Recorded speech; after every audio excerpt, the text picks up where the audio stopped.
Muito bem, de Floripa, vamos agora para São Paulo ver imagens ao vivo da capital paulista, região da Avenida Paulista, 24 graus é a temperatura neste momento em São Paulo. O que você tem a dizer para os paulistanos, Vitor?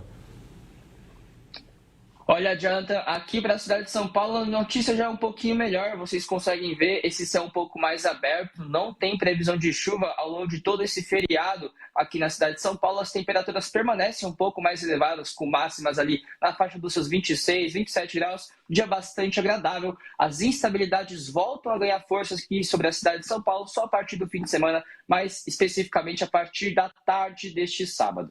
E quando você fala em instabilidade, é a possibilidade de chover, é isso?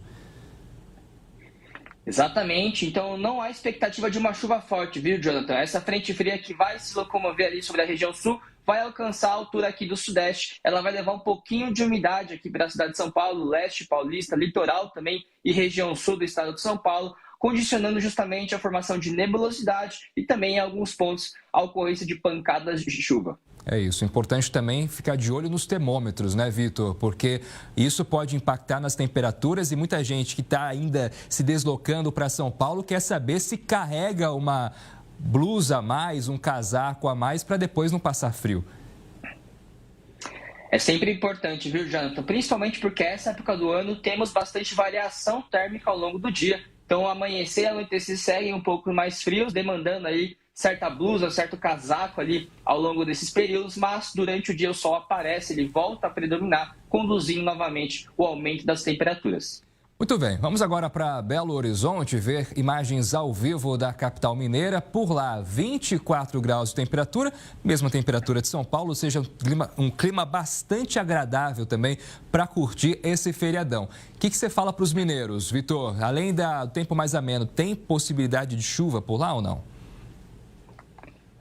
Lá pela capital do estado de Minas Gerais, a notícia também é boa, então não há previsão de chuva ao longo desse feriado. O tempo vai seguir assim, com o céu parcialmente aberto, o sol vai predominar entre algumas nuvens, temperaturas também mais agradáveis durante as tardes, à noite e também ao amanhecer volta a esfriar.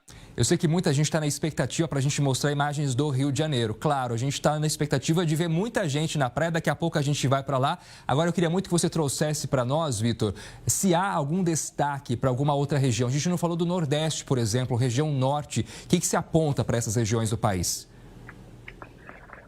Olha, Jonathan, nessa época do ano temos um aumento da chuva no litoral, principalmente na costa leste do Nordeste. Então, o que vale pontuar para a região é de que a chuva continua caindo entre as capitais ali, Salvador e também Natal. As instabilidades continuam atuando porque temos essa entrada de umidade que vem do oceano e aí estimula justamente a formação de nuvens carregadas. Então, nos próximos dias, a expectativa é de que o sol sim possa aparecer em alguns intervalos do dia, mas as pancadas de chuva também podem aparecer ali em alguns intervalos, principalmente no período da tarde. Há pouco a gente falou, né, sobre a expectativa para a mudança de estação. Dá para prever, Vitor, como será esse inverno no Brasil? Teremos um inverno mais seco ou um pouco mais chuvoso? O que se sabe até agora?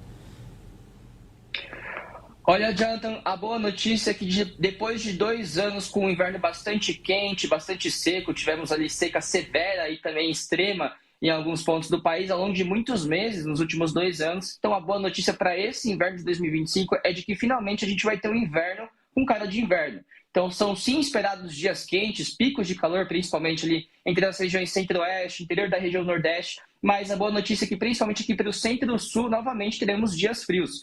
Então, as temperaturas vão ficar ao longo de toda a estação um pouco acima da média, mas isso não isenta o fato de que sim, são esperados ali avanços de massas de ar polar que devem derrubar a temperatura não só na região sul, mas também na região sudeste e boa parte da região centro-oeste, inclusive com ar frio chegando também novamente ali na região norte do país. Em termos de chuva, as chuvas devem ficar ali dentro do que é esperado para essa época do ano. Vale pontuar que na estação do inverno temos uma diminuição significativa da chuva em boa parte do país. Então vale ressaltar que a seca ela não deve ser tão severa e extrema quanto nos últimos 2 anos, mas que sim, as queimadas, por exemplo, elas devem ser um problema a ser considerado ao longo dos próximos meses. E aí, claro, é contar também com a consciência das pessoas, né? Do risco das queimadas e, de fato, as consequências que isso trazem para todo mundo, para a fauna, para a respiração das pessoas. Muita gente fica doente por conta dessas queimadas. Então, é realmente também contar com a parte da fiscalização das autoridades para conseguir punir